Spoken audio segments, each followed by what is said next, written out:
Hello, I'd like to thank Flat Rock Bioactive LLC, Reptile Vet LLC, the Tarantula Cribs, Exotic Extremes out of St. Louis, and Mike's Exotic. So we are here today with Flat Rock Bioactive LLC. This guy I have met him last year at the NARBC conference. Great guy.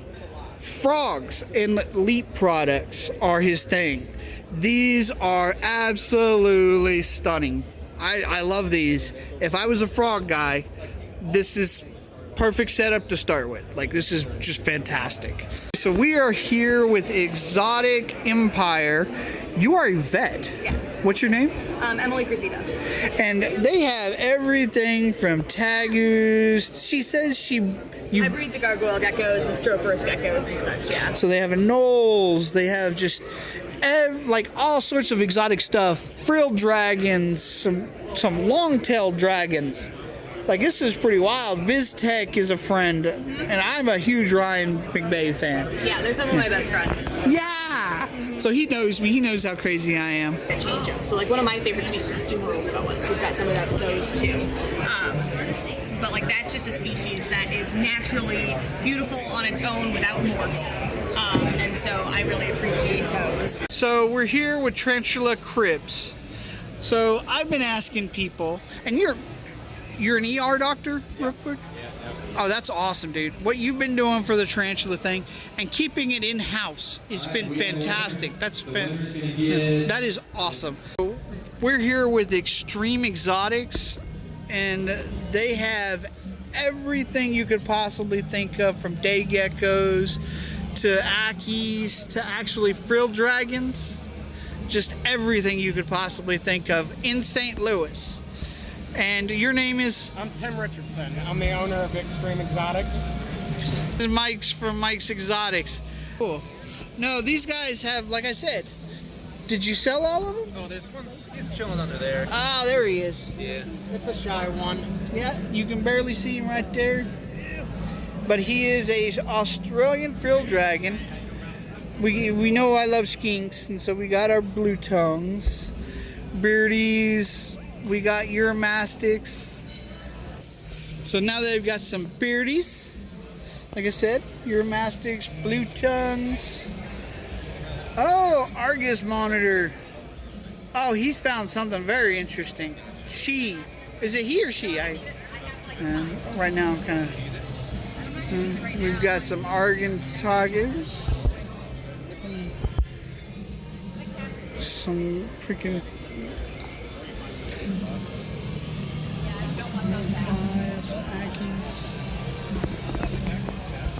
Buying my first VizTech bulb. So I got my water dragon from Snake Discovery. You can tell his nose is a little messed up. He's a rescue. So we are going to get a tent for him and do some aquaponics with him. We got Uromastics.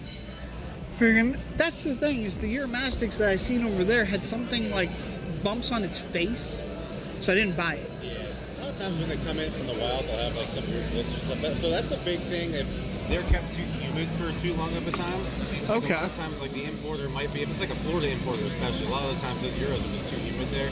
Well, okay. You want them to be bone dry, or they can form these kind of blistery lesions. Yeah. Sometimes there are other causes, like maybe some funguses, bacterial infections, things And like if it's a blister, you can use Neosporin without pain relief, and that'll usually help out with that. Yeah, what I usually do if I do come to those blisters, I make sure they're hydrated first. So, Yeah. Like, get some water in them. Yeah, Then I'll keep hydrates. them bone dry and hot as I can, and usually that helps clear it up.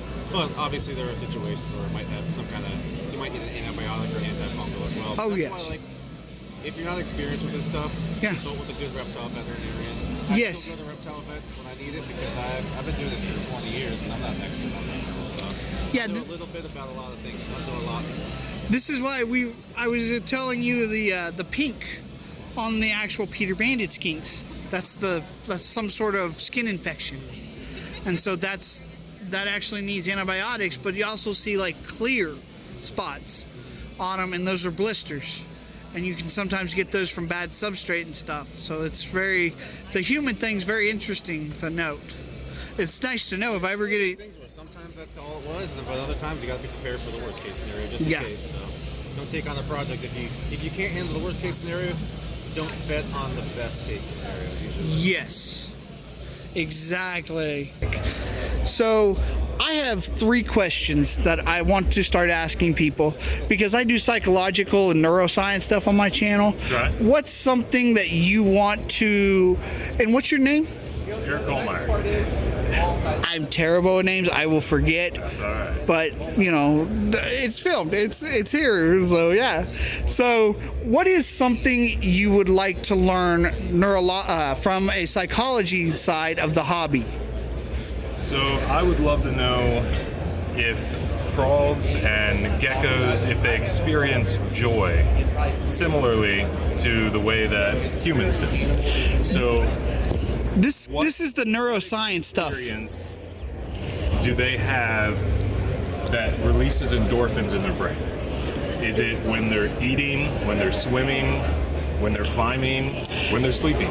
These should actually have endorphins in their brains, just like we do. The chemistry should be the same. So that actually should exist. But you know how people talk about the smooth brain as being stupid? Yes. That is such a freaking myth. It's so stupid. Why does our brain crease? I don't know. It creates more surface area, and what that does is create more for us to learn. Okay. That's what happens to mammals. So let's think of a cat. A cat has to learn to hunt. A sea turtle does not have to learn where to go. So Come on in, guys. Go where? So why would a reptile or an amphibian brain not crease? Because it already knows. Exactly, because evolutionarily it has to know. So therefore, if its brain creased, it has more potential to lose that information. So when you think of a cat versus iguana, their brains are almost identical looking. Like they're so freaking similar, and it's crazy. I want to do an episode on it pretty bad. The thing is, cats can learn to enjoy being cruel because they can learn to enjoy the emotions of somebody else. That makes sense. Reptiles can't. So, yeah, they could actually but it's something that they would have They to can experience joy. Yeah, so it would be like feeding and stuff. So I talk about what's a problem to a skink. It's not going to be the same because they can't learn to love something that's not really programmed in as well. Like it's harder to do. It's almost like being autistic. Very similar to that. That's why I would compare that. Where it's like, it's not impossible, but much, much harder. And what's really cool about cold-blooded things, I have something I've been wanting to look into, is the fact that they may be able to get high. Think about cat with cat. Not just that, but actually changing their body's metabolism changes. It has to. Your metabolism deals with addictions. So possibly changing of their metabolisms could potentially. Great. I can't let my parole officer know I'm here. I'm not supposed to go across state lines. I understand that one. I do. Well, we can't. So she was here with us yesterday looking at a couple of our frogs, and she wanted to do a pair of frogs as well as one of the tanks. So Yeah. good combination. Yes. This is I just literally got done saying, freaking, this is the perfect setups. You really do have the perfect setups for frogs. For starter frogs. Oh, definitely. Oh my God, it is. It is so much work to start out with to have this leap ahead. Right now, she's like, You're doing fantastic, dude. High Going five. back to our question, I'm hoping that the setups that I'm building create that joyous environment for the frogs. Yeah. What's interesting about that is if the animal and the person develop a relationship, it's so much more rewarding for both parties. It's funny you mention that. So I've got adult cobalts at home, that they have learned when they feel that, I don't know if it has to do with the vibrations of our footsteps or if they hear us coming into the room, but my adult cobalts will jump up on the glass and look out for us when we enter the room. That's awesome. It's really cool. And they have a smaller brain than a reptile. It's actually, I think, even more limited than a reptile's brain. But what's interesting is I've had crawfish, and when they would actually want food, they would come out of their hide at me. Huh. And it's the same kind of thing. Yeah, you wouldn't think about it like that at all. Like, I mean, they definitely learn. They know that we're there to. So even though they have the they relate us to food items. even though they have the smooth brain, they still have memory. Right. And it's very fascinating. I love that stuff. Like, that's the neuroscience stuff. Like, yeah, you know, freaking. I just can't tell you how much. But did it not make sense? Like, the smooth brain would limit the amount of joy they could. Yeah. But then they can survive without having to be trained. There's a caveat there. That actually may be one of the reasons why, like, a crocodile and stuff doesn't get Alzheimer's or dementia, because they need to be able to still pass that along, so they still need to have that in their DNA. First question, what's something psychologically in the hobby that you'd like to learn? So in terms of like the people or in terms of the animals? People. So there's becoming a shift where, you know, everybody got into ball pythons, things like that, and everyone got into the morph breeds. And now we're kind of pulling back and coming back and being like, oh my gosh, where did all these species go? Versus having all the morphs and selling everything and getting all the morphs. But now people are getting back into like the smaller species, you know, slowly, variably. And so now it's like, okay, like, are we then doing all of these like crossbreeding? Like, people are like crossing different species and things like that, and like that, I don't think that that's super good for the hobby in terms of, okay, then we're splitting the bloodlines that we have, but people are kind of bringing the more praise to the other species. But like, okay, like, how can we appreciate things that are what they are without trying to change them? So like, one of my favorite species is Dumerals boas. We've got some of those too. But like, that's just a species that is naturally beautiful on its own without morphs. And so I really appreciate those. But it's kind of like a then, okay, how do we get out of just keeping lots of things? Because you can't just keep all of these species in racks and things like that. So then how do we transfer that to, okay, we need to come back to building big, like vivariums or things where we can actually watch our animals, and just, instead of just having bulk, having quality again. Not that everyone doesn't do quality, but it kind of depends. You can't keep everything like you can keep a ball python. And so, okay, like, going kind of back to VivTech, is they're a company that I work for too, in terms of, okay, like, the UVA is just as important as UVB because it changes how they see things physically.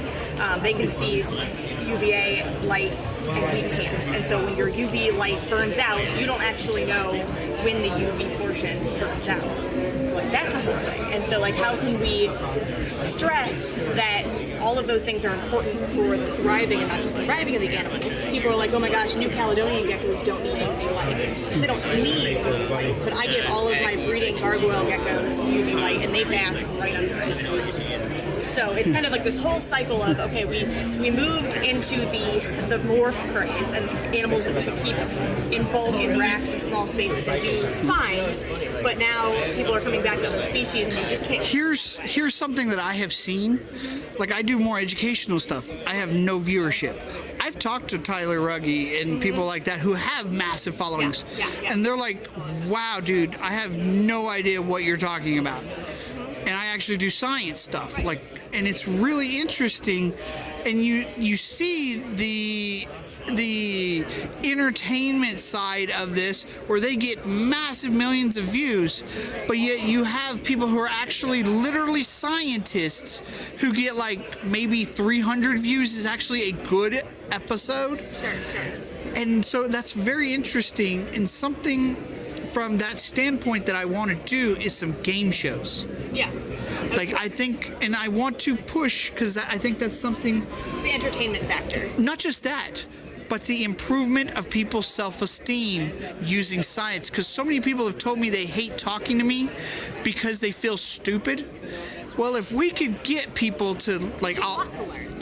that's the thing, is they don't find it fun. Most people, there's so many people that are academic who are just dicks. They're like, I'm smarter than you, and it's like, literally, I'm actually intelligent. I don't have the time to feel like I'm smarter than you. No, it's about sharing knowledge. So people feel like there are trade secrets that I don't want to share because I want to be the one who does it. I think that that's gonna hurt the hobby in the long run. It's not. We should be wanting to share this because the more people know about it, people don't care about it if they don't know about it. And so if they can't keep it and can't share it, then it's not helping everybody. It is. We're gonna lose more species. So I would love to do like a game show. I show you a bearded dragon brain, explain all the little parts, all what they do, and then what I want to do is like one. Auctions at 3:30. All proceeds go to USARK. We got a decked out desert terrarium and a really nice big screen cage with a fogger. Again, both those are at silent auctions right now in the Zoo Med booth. And both silent auctions end at 3:30. Zoo Med's located at the front of the show. I use a Vicks mister. Works great for my room. I'm sorry. Like, I accidentally got it up to like 90%. Yeah. I'm like, no, that's too much. It took me a week to get it back down to under 50. Like, that's like how enclosed that room is. That's why it's my reptile room. Right. Like, yeah, it's great. But no, it's like, so if we show you the brain and I explain all the bearded dragon parts, and then if I go, okay, so here, and use people that are actually famous, that are actually, and go, okay, so here's a brain. Tell me specifically a part of it that is unique, why it's unique, and you get 1 point for each of those. Tell me what, if it's a snake, if it's limbless, if it's a lizard, if it's a turtle, tell me that. You'll get a point. But if you can name the species, you get 3 points, because that's just how difficult that is. Even I can't do that. Right. So it's like, so if you can actually even get close, I'll start giving you more points. So imagine people going through that and going, oh wow, okay, so I know now, I see this, and those people that are supposed to be, entertainment, they don't see this, I see this. So how much that would increase their self-esteem and push them to want to learn more science. Right. That's why I want to do another one where we bring in breeders and actually like rescues and stuff like that, and have people that want reptiles that do not have reptiles, and actually have them talk to them and grade them on how well they sell the reptiles, and then do a random like drawing of a reptile that they have to sell the person. And he's like, oh well, I gotta sell you this turtle that has like 5 in Madagascar of it. Right. It's like, how ethical is that, and how they treat the ethics and stuff, so you can compare your salesmanship to other breeders and stuff. Like, how fun that would be for a lot of people. Yeah, for sure. And then educate people in the questions that new keepers would have. So yeah, I think that's the path forward, and I think if we don't go that path, I think we're gonna keep going down this bullshit. Like, this is just like, literally, I don't know how many times I have to explain something, and then people go, well, what about this? I've already explained it. That science is proven. Why are you still asking that question? Ask a question that there is no one answer to. Why does that individual want that reptile? I think overall it's getting better in terms of people wanting to know things, and people, that's a big thing in veterinary care too, is that the whole hobby kind of had a divide with the veterinary community in terms of, breeders thinking they know better than vets, and vets, being mad about I've met bad vets, and I've met, and there's veterinarians that don't know as much as others, and so there's a variety. But I think that overall the hobby is, I see more wellness visits for reptiles, which is great, because sometimes there are things that are caught that wouldn't have just scoot me down if you need to. So you're all right. I think it's important that is done, but also that there's a lot of dialogue and respect between vets and keepers and things like that. There's good and bad everywhere. So what is something in the hobby for people psychologically that you would like to learn? Yeah. I don't think we know much at all psychologically about tarantulas, so I think anything starting from ground zero is a good idea. Okay. They have brain scans of tarantulas. Yeah, they have more of that than reptiles. We don't know tarantula consciousness. Yeah. That's not, at least I don't. Maybe somebody else does. Like I said, I would love to have you as like a guest host, like a co-host, because I've been doing some of these episodes on like reptile brains and been talking about this stuff. It's been amazing to really think about these things. And I'll be the first to admit, neurologically was your second question. Yeah. I don't know too much neurologically either. You said there were brain scans, and I'd be... Yeah, there's actually brain scans, but there's also brain scans of people going through like phobias. Yeah, which is really cool. That's something to think about. Yeah, that's awesome. That'd be a really good talking point, something to learn on. Yes. Something we should read about. And Marshall Effectiveness has added another 500 from their winnings onto that. So again, we're going to get over $2,000 to Flynn Reptiles. Thanks, everybody. Great. That is great. For anybody that doesn't know on the channel, Flynn lost all his animals. Flynn's Reptiles. So last night, over 1,000 reptiles actually died. Wow. Yeah, it's How did that happen? fire. We don't know. This is why I don't personally do under tank heating, and I don't have cats or dogs, so that they can't knock off my overhead lights. But no, I would love to have you on, because I've been discussing this stuff and actually thinking about it. Like I'm a weird person, so it's like I can do the math and stuff and tell you like different things. So no, these are wonderful questions. What is something that you would like to learn psychologically about the hobby? I'd like to learn how Mike Schultz's from Mike's Exotics brain works. As people, this is Mike's from Mike's Exotics. I don't know if you want people to know that you're the one that I bought my Savannahs from, so I don't. He's a really great guy. He's going to do the fire skink stuff with Richard Valdez. So, I don't think there is an answer to that one. I don't think Mike knows there's an answer to that one or not. If I knew the answer to that, I don't know what I'd do with that information. I don't either. Like, I don't. Well, what was your next question? Was actually the first question. I think we've jumped to the second one. Oh. But that's okay. No, that's great. So that was the question of what's the neuroscience that you would like to learn. The other one was the psychology, the human side of the hobby that you would like to learn. I would love to know before someone buys a reptile or any animal from one of these shows, I want to know what their motivation for owning that animal is. And the reason that I want to know their motivation for the animal is it'll give you some sort of an insight into how that animal's life is going to be. Do you know why I love that question? Only being purchased for a kid's satisfaction. Well, how do you know that kid's going to take care of that animal? Do you know why I love that question so much? See, there's so many questions that people ask that already have answers. So it's like, why are we... It changes for every person. That's exactly why that's the best question to ask. And do you have a way that you use to try to determine that? Just conversation with the customer, finding out if they are willing to spend the money on one of our enclosures. I know that our enclosures are built for our animals. So it shows me that they're willing to make at least a financial investment into the life of this animal. And most of the creatures at this show are going to live between, 12 to 15 years, 12 to 20 years. So a lot of these animals... I didn't know it was that long for frogs. It's a time investment. Yeah. So it's important to know that these people are going to want to provide a happy life for these animals. Now, your wife asked something earlier. I'm not overstepping this. I'm correct, right? Yeah. Okay, good. I didn't want to. So she asked. She asked if, like, what's the? God, what was it? I'm trying to remember. But it's basically why the satisfaction in the hobby kind of question almost.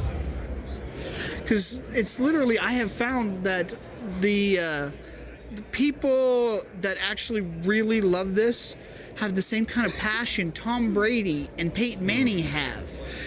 What's the between? What weird? Yeah, it's not that we're weird. It's actually the fact that we have found something that we can do. I figured this out. So it has rules to breeding, but yet the results are not the same every time. The satisfaction in getting different results from doing the same thing increases one's satisfaction in that particular hobby. Whether it's football, any type of sport, and it creates a bonding. And there's so many things that you could take away from that. Like, that's the answer to that question. It's not actually we are weird. It's that we are wired to be able to learn, and the actual creasing of the brain would increase that. I don't know. I still think we're a little bit weird. Oh yeah, no. I tell everybody, you know, I'm just as insane as I sound. I'm just not as stupid as I look. You know, it's like, yeah. So the second question: what is something neuroscience-wise that you would like to learn about exotics? Period. In terms of like reptiles or exotics. That's up to you. Whatever you think is. I think I'm really into diet and things like that. So like there's lots of animals that are fed, particularly like reptiles, you know, like that are fed. And pretty much everyone feeds like rodents, right? And some animals don't eat rodents. So there are some just gecko eaters. There are some, you know, like whale is a bigger thing, or African soft furs are rodents, but you know not as common as rats or mice, right? And so like having diet variety and husbandry variety, and not just being fed on, you know, every Tuesday or so. Feed on every Tuesday, like, you know, in the wild, an animal doesn't run out of its little hide on every Tuesday, and you know. So this is interesting. The last guy I talked to, we were talking about something like this, and it's like, what does a reptile, what does a frog, how do they find joy? And the difference, like, that's very enrichment, microenvironment. Yeah, how, and something he did mention, because we know that addiction is about metabolism. So I've found that to be very interesting, because there are studies that like suggest that lizards can't really get high off of eating fermented stuff because of their metabolism, and so they don't seek it out. But I wonder if they can change their metabolism to get high. And so and then the smooth brain is probably why they don't find satisfaction in things like a cat would. Yeah, it works different. There's different layers. Yeah. So it's an interesting thing, because how does that impact the brain? Well, and there's lots of things that, you know, we try to relate to people that can't be related to people or mammals in general. Yeah. But can potentially be related to birds, because birds are just feathered reptiles, and I will die on that hill. And there are. If you don't think birds are reptiles, then crocodilians are also not reptiles, because birds and crocodilians have the biggest really. I saw something the other day where they talked about birds literally being addicted to stuff. Like, they will get so addicted that they will actually kill themselves through the addiction. Yeah, that's fascinating. Yeah. So everyone says birds are so smart and reptiles are so dumb, but that's. Oh, I don't see much of a difference. It's just not how it is. I had somebody ask me yesterday, somebody I actually like, and they were like, well, how do you tell the difference in intelligence? I'm like, that's the worst question you could ask. It's literally look at different, like, how they solve. What's a problem to a skink? That's really, like, it's so. Right. And there's different receptors, like, you know, people didn't think fish felt pain for a long time, but that's because we couldn't identify, because they have different pain receptors than we do. So when we're looking for those receptors, they weren't there. But that doesn't mean they don't have pain receptors. So let me ask you something, since you're a vet. Is there that much chemistry difference in the brain of reptiles than humans? When we're talking about literally the neurons, not the design, not the mapping, the neurons, how they interact. Is there any difference? On that level, no. So they still have neurons that are the same. Exactly. They just have different receptors and things like that. Not necessarily the same, and there isn't enough research that says, you know, what exactly all that mapping is. And so we don't know how, just because it isn't mapped the same way as us, doesn't mean they don't have the same types of, you know, things. Ultimately, we just don't know what those patterns are. You know, know, this is an interesting psychological thing. We see how right here everything's getting louder. We start quieting ourselves down. If we start actually quieting ourselves down, can we hear how the level in the room is starting to drop? Listen, people. Listen to the sound of the room. We can hear that the level of the room is literally dropping as we are dropping our voice. This is the coolest effect that I've ever seen. It's like the whole room just starts quieting down. So the louder you get, the louder the room gets, and the louder the room gets, the louder the room gets. So you start talking down. Now listen. That's interesting, right? Like it's really cool how like that works. What's something neurologically you'd like to learn about the reptiles? Neurologically. I actually can't even think of something for that at the moment off the top of my head. That's You might. So neurologically, I am genuinely curious about how much the effects of UV light affect their brain chemistry. Because we all know it helps them with their metabolism, calcium, things like that in their growth. Did I tell you about? I'm curious how much it would affect their actual brain chemistry. I told you about the tokay, right? I feel like I vaguely remember some. I know nobody else listens to me, so you shouldn't either. So. The brain size, right? Yes, the optic tantum actually shrinks, is smaller on the, so it's not that they don't take in information through their eyes, it's that the information doesn't get distributed like a normal reptile would because their optic tantum is smaller. So they probably don't recognize as much stuff through their eyes as other reptiles might. Ball pythons actually seem to be very similar too, and they often, both of those, hide more and don't use their eyes as much. So there is something to that, but I don't know how much of it, because there is differences in the medulla. But it's not. Yep, actually, yes, absolutely. And there is some differences in that, and I did an episode on that already, where we talked about the species that bury themselves and get touched top to bottom seem to have a more kink in the medulla oblongata, because it actually stretches it and they don't have the room for it to stretch, so it actually kinks more to create more surface area because they're getting more information. And we actually see that in flying squirrels. Their brain, the actual medulla just grows and it's just like long, it's just a stick, because they use a lot of it. And it's not about outside sources, it's because also the flying lizard stretches its skin, and so the sensitivity has created that. And so the reason why I bring that up is because I've seen my beardies take note, and this is something I talked to Ryan McVeigh. He's always talking about how they see it, and it's like I've seen my dragons walk under the UVA grow light and stop and look up at it as if something's changed. So they're not seeing it and automatically and going, oh, I'm going to go over there. It's like it has to be a feeling. So that feeling would go through the medulla oblongata and possibly the cerebellum. So that does make a difference there.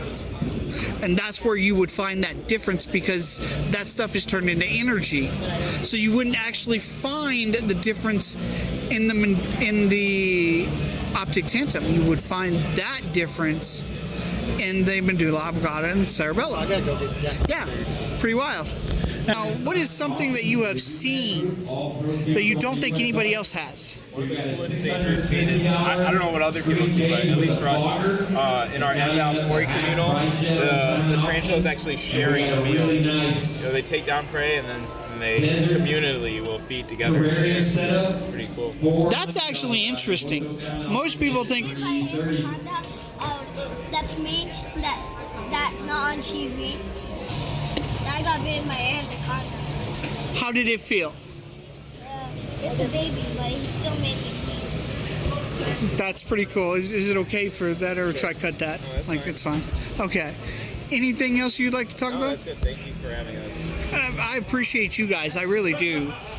So the last question, you didn't seem to have an answer yet, but maybe you've thought about it. What do you think the general public would not know that you know, that something you've seen that you don't think like a lot of people would just be able to know? So, like you mentioned earlier, we do dart frogs, and one of the common misconceptions with poison dart frogs is that poison piece. So, in our small world of the business, our small piece of the business, we love teaching people that captive bred poison dart frogs we are actually more harmful to them because of how they absorb everything through their skin than they would be to us. So a poison dart frog gets its poison from its diet in the wild, which typically consists of poisonous ants, poisonous centipedes. So that's why another animal eating the poison dart frog gets poisoned, because they will ooze that poison through their skin and poison the creature that's trying to eat them. Now, in captivity and in your house, if you were to purchase one, you'd be feeding them flightless fruit flies. They are no more harmful to anything. So you're saying Piece of bread. You're more dangerous to your captive bred dart frogs if you lick them than you will be potentially getting high off the toxins. Well, that is the so don't lick your frogs. No, don't lick your frogs. That's the cane toad. Oh, okay. Cane toad is the one that is known for the psychedelic purposes. Do they still, like, in captive? Do they? We won't get into that. Don't lick frogs. Don't lick frogs. Don't do that. It's more dangerous for the frog than you are to get high. Right. So there you go. But the frogs are not harmful to us at all. They wouldn't be harmful to your pet if they got out and one of your dogs accidentally ate them. So how would you suggest to handle a frog? If you wanted to handle the frogs, you need gloves. Okay. Absolutely. Because the oils on your skin, the lotions on your hands, the detergents that we wash our hands with, the Dial soap. I shouldn't say Dial. Dial's probably one of the better ones. But anyways, you get the idea. The soaps and all that, they can be harmful to the frogs because, again, the frogs absorb everything that they can from their environment through their skin. Yes. So, yeah. And that may be one of the reasons why I would probably want to hold back off of frogs myself, because I really love handling stuff. Yeah, for me, it's that interaction, that personal. I would have been here like 30 minutes earlier, but Calm Fancy, my beardy, had to go poopy. So it's like I had to literally take him out of his enclosure, go take him to the bath. I was like, oh, it's a false alarm, because he was in there for like 10 minutes, and I'm like, okay. And then his belly's like rumbling. When he was younger, they kept him in a dirty tank. So he got infections in his intestines so badly, he got tail rot. So it was an older gentleman who had an autistic son, so he was struggling. But, so now all of a sudden his tummy's rumbling. Took him quite a long time to poop this time, but he got it done and he feels so much better. He got worms afterwards and he was so happy. That's relationship. Yep. Yep. Well, thank you. I appreciate this. Thank you so much. Absolutely.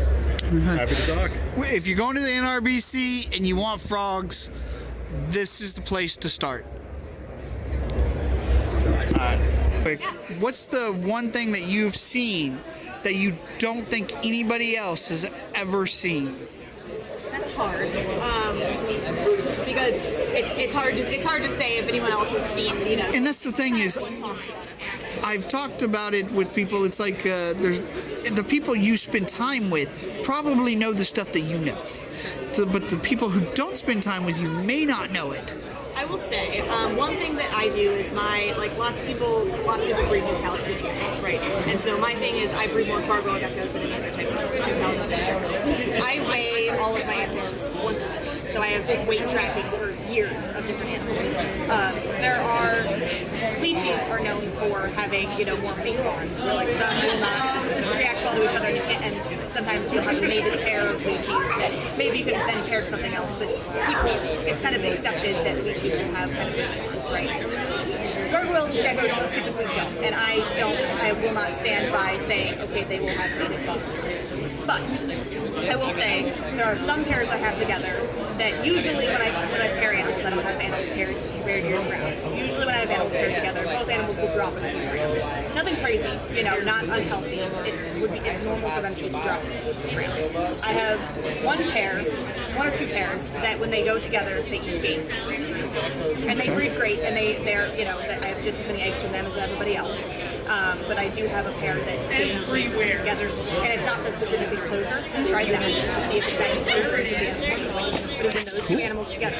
And that male I will put with other females, and so it's just this one. And that female has been with a different male.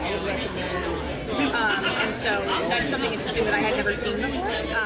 That's and cool. It's not like they're cuddling in the same thing. They sleep in different locations. It's not like they're like together next to each other all the time. They're not. Would you say that's something similar? For some reason, those two gain weight. That's cool. Like, that's actually interesting. I'm wondering if somehow those two connect together for more empathy towards each other, modeling part of empathy. I don't know. Maybe it's been with other animals. It's not like the other. That's so cool. It's not like the other pairings that they've been in have been rough where they. That's what I'm looking for. And none of my pairings that I've done have ever done that. There's been one that was like a little bit rougher, and then they were together, and that's fine. How many people would ever be able to even see that in their reptile? That's cool. And it's hard because lots of people don't weigh all their animals, and I'm not saying that everyone needs to. Seeing trends and things like that is fine. That's just what I do. I would guarantee you there's at least one person in the world that has seen this trend. Probably, yeah. And is like, and just like blew it out of their minds because nobody else has talked about it. All of a sudden now somebody's talking about it. Now everybody's going to start like just start. So that pair I keep together year round because there's not a reason for me not to. Because they have, and it's not like they're fat or anything, but they are their highest, healthiest weight when they're there. So I'm like, all right, and then I switch him out to be with other females sometimes because he is with other females, and he drops a few grams, nothing crazy, healthy, just like everybody else. And then I put him back with her, and he gains those few grams back. I wonder, I've heard of this before where a reptile will actually pass away a little while after its mate has passed away. Right.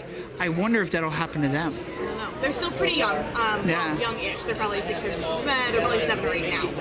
It's been a number of years, but that's not their first bit. So we'll see. I don't know.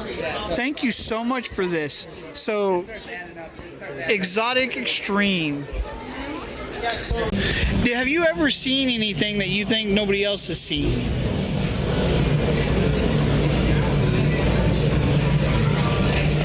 Besides my Yeah, besides that.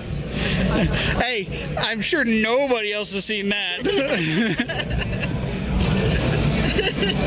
don't know. I've seen a lot of shit over the last 20 years. Yeah. But I'm pretty sure by now, everything that I've worked with, a lot of other people worked with. And we may have been the first to see it, and then they all caught up. Yeah, and that's the thing. The general public still might. The people you spend time with might know it, but the people you don't spend time with may never have known it. Yeah, I don't know. What you got? I was hiking once. I was herping. I do a lot of field herping. This was in Northern Virginia, probably like 8 or 10 years ago.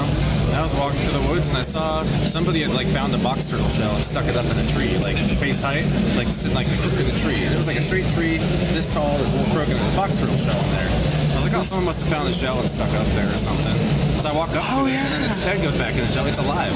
Somehow this live box turtle climbed 4.5, 5 feet up in the air and sat in the nook of a tree. Now it's possible somebody picked it up and left it there, but why?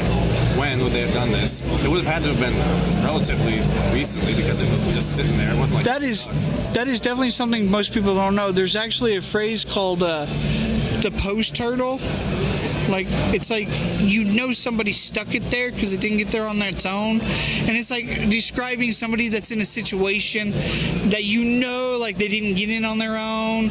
They're going to need help down. Like, there's all these different things. But turtles do climb. I've seen them climbing before, but it just seems like such a feat of willpower. And that is. Like, that up that high, but it yeah.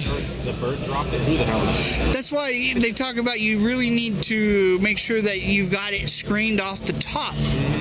Other of a turtle tank and stuff, if you just leave it blank, they might actually be able to climb up the side if you keep it too shallow. Let's see a pancake tortoise. I've seen them climbing chain link fences. Yeah, that's something I don't think most general public would know. The general public would not know that. Herpers might, I mean, but most people would not. You're herping fairly often, like I do. You see all kinds of weird stuff that you would never expect. Yeah, that's wild, and people have seen it, but nobody, like, I don't know how many people have actually seen it happen. That's cool. Yeah, that's a really cool thought. I don't know. We've seen the turtle climbing up the side of the house, but he was using like at the square of it, the 90-degree angle. So he was able to use that to climb up. And he was a little baby, but he was like, no, that's pretty wild. No, that's very cool.